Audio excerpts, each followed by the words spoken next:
അത് വിജിലൻസിന്റെ മുന്നിലേക്ക്, അത് ഞാൻ നേരത്തെ സൂചിപ്പിച്ചപ്പോൾ വിജിലൻസിന്റെ മുന്നിലേക്ക് അങ്ങനെ ശുപാർശ വരുന്നു. പ്രതിപക്ഷ നേതാവിനെതിരെ വിജിലൻസ് അന്വേഷണം പ്രഖ്യാപിക്കണം എന്നുള്ളതാണ് അന്വേഷണ സംഘം അതിനകത്ത് ആവശ്യപ്പെട്ടിരിക്കുന്നത്. അതിന്റെ അടിസ്ഥാനത്തിൽ വിജിലൻസ് ഡയറക്ടർ ഒറ്റയ്ക്ക് തീരുമാനമെടുക്കാൻ വേണ്ടി അങ്ങോട്ട് കടക്കുന്നില്ല. അദ്ദേഹം മുഖ്യമന്ത്രി പിണറായി വിജയനിലേക്ക് അയക്കുകയാണ്. ഈ ഘട്ടത്തിൽ അതിനകത്ത് തീരുമാനമെടുക്കാൻ വേണ്ടി നിയമോപദേശം തേടുക എന്നുള്ളതായിരുന്നു മുഖ്യമന്ത്രി എടുത്ത സമീപനം.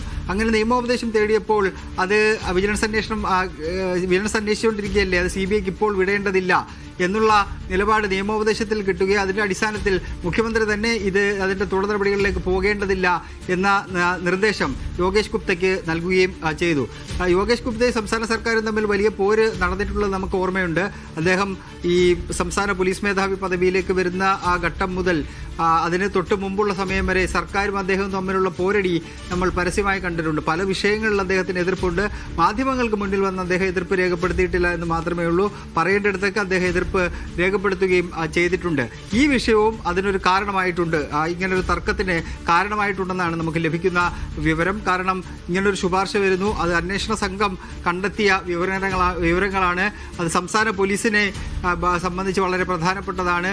വിജിലൻസിന്റെ മനോവീര്യത്തെ കെടുത്തുന്ന നടപടിയാണ് ഇതുമായി ബന്ധപ്പെട്ട് ഉണ്ടായത് എന്ന തരത്തിലുള്ള ചില അഭിപ്രായങ്ങൾ പല കോണുകളിൽ നിന്ന് ചില ഉദ്യോഗസ്ഥരുടെ ഭാഗത്ത് നിന്നെല്ലാം ഉയർന്ന് വന്നിരുന്നു. അതുകൊണ്ടാണ് ആ സർക്കാരുമായിട്ടുള്ള ഒരു അടുപ്പം ഈ വിഷയത്തിന് ശേഷം അദ്ദേഹം പാലിച്ചു പോരുന്നത് എന്നാണ് നമുക്ക് ലഭിക്കുന്ന വിവരം. ഇതിനകത്ത് ഇനിയും വേണമെങ്കിൽ തുടർ നടപടി സംസ്ഥാന സർക്കാരിന് സ്വീകരിക്കാം. കാരണം ആ ശുപാർശ എഴുതി വാങ്ങി അല്ലെങ്കിൽ ശുപാർശ ആഭ്യന്തര സെക്രട്ടറിയുടെ പക്കലുണ്ട് എന്നുണ്ടെങ്കിൽ അതിനകത്ത് CBI അന്വേഷണത്തിന് വേണ്ടി ശുപാർശ ചെയ്യുന്നു എന്നുള്ള നോട്ട് മുഖ്യമന്ത്രി പിണറായി വിജയൻ എഴുതിയാൽ മതി. പക്ഷേ ഈ തെരഞ്ഞെടുപ്പ് സമയത്ത് അതിന് മുതിരുമോ എന്നുള്ളൊരു പ്രസക്തമായ ചോദ്യം നിലനിൽക്കുന്നുണ്ട്. അത് തിരിച്ചടി ഉണ്ടാക്കുകയോ ചെയ്തിട്ടുണ്ട്. ബൂമറാങ് പോലെ അത് കറങ്ങി തിരിച്ചടിക്കത്തേ ഉള്ളൂ. കാരണം അതിനകത്ത് ഏറ്റവും പ്രധാനപ്പെട്ടത് സ്വർണ്ണപ്പാളി വിവാദത്തിൽ CBI അന്വേഷണം ആവശ്യപ്പെട്ടിട്ടിരിക്കുകയാണ് പ്രതിപക്ഷം.